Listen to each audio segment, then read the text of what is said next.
Stock under a little bit of pressure today. I'm curious as to the couple of days that brought you to this point.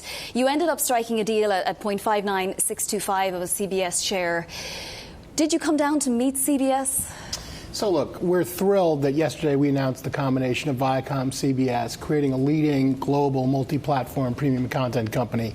When you look at the assets, it unites, the powerhouse CBS, a broadcaster, a station operator, a syndicator, a studio, with Paramount Pictures, one of the most storied studios in Hollywood, a set of global brands in Nickelodeon and MTV and Comedy Central and BET that have really shaped culture for 40 years. Simon & Schuster, a force in consumer publishing, and of course Showtime, a premium service that's really pushed the boundaries of storytelling. So we've created an incredible asset base. Now, this was a deal that was negotiated by two special committees that went through a very diligent and thoughtful process. And again, I think the critical thing is we got the deal done because it positions us to do great things going forward. No question it's a phenomenal deal for both sides, and clearly there was willingness on both sides to get it done somehow. Yet there are some shareholders that are a little bit nonplussed that Viacom isn't valued more in this deal. Mario Gabelli, for example, threatening to sue. Would CBS have given in eventually? Again, this is a deal. The negotiation was conducted by two special committees of independent directors. What you need to focus on is the value creation potential that's here. These are two companies that are valued at particularly low multiples. A lot of that was due to the uncertainty that was hanging over them, including this deal, and also a lack of clarity on the path forward.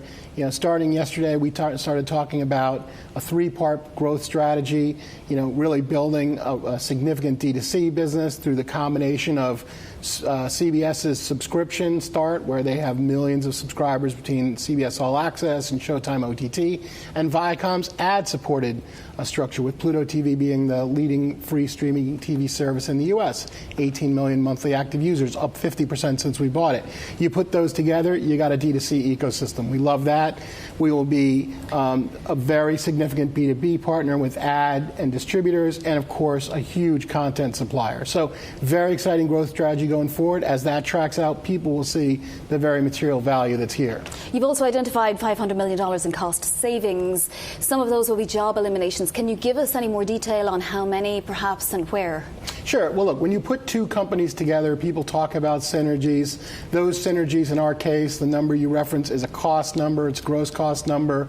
It includes some organizational costs, some sourcing benefits, and some real estate benefits.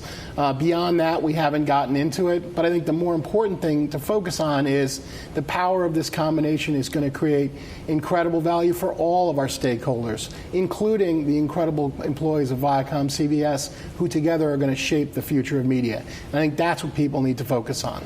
You, Shari Redstone, who's now one of the only women at the top of a massive multi-billion-dollar company, and Joe Ianiello, all came from slightly different positions on this. You and Joe in particular were on opposite sides for a time. Have you thought about how you all work together in the future to blend this company into a successful whole? Well, sure. We've given a lot of thought to that. Now, I obviously work very closely with my board, as Joe has worked with his. Shari's our controlling shareholder for both boards, will be the chairman of the combined company, so we'll work closely with her and the combined board.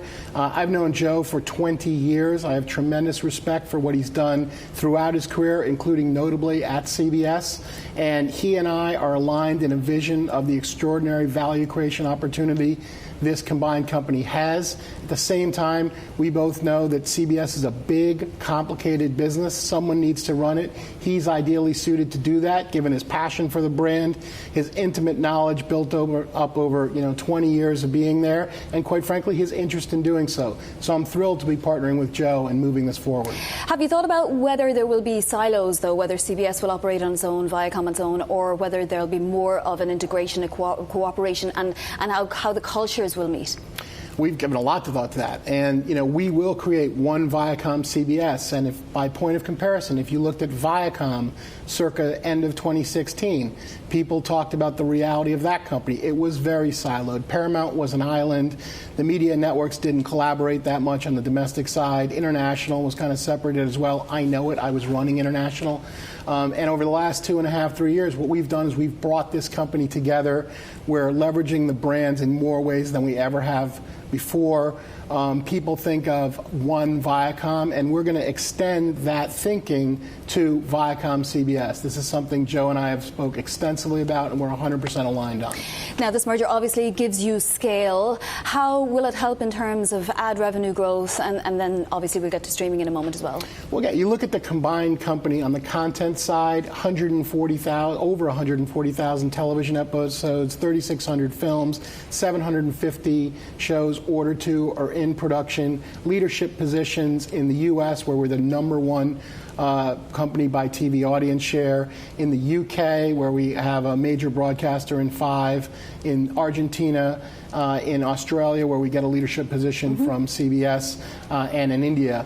And when you look at that and their ability to drive expanding and new partnerships on the business-to-business side with advertisers and distributors, it's a very compelling opportunity. How will you prioritize when it comes to streaming? For example, you know, the two CBS products has a goal of 25 million for 2022, in fact, and then you also have Pluto on your end. So what would be the goals there, and how would you prioritize the subscription revenue versus what you can do in partnerships and on streaming and direct? So in the D2C space, what you see is two growth strategies that are different, that are uniting under one roof. As you point out, CBS had an SVOD subscription strategy, 8 million subscribers between Showtime OTT and CBS All Access.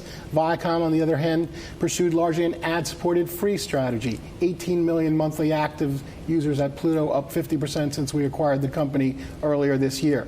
You unite those together, you create a D2C ecosystem. You bring consumers in through the free space, and some consumers will just stay in free, and you create value there. Others you'll sell into one or more packages of subscription products. And by the way, if a subscriber takes a pause, which is something you see in the space, we can keep them in the free space, continue to create value, and move them back. So what you have is two independent strategies that we're working and growing, uniting and creating a much more powerful integrated strategy. How closely are you watching the T-Mobile court cases pan out? Because obviously you've announced as well that you're going to be across the T-Mobile mobile service.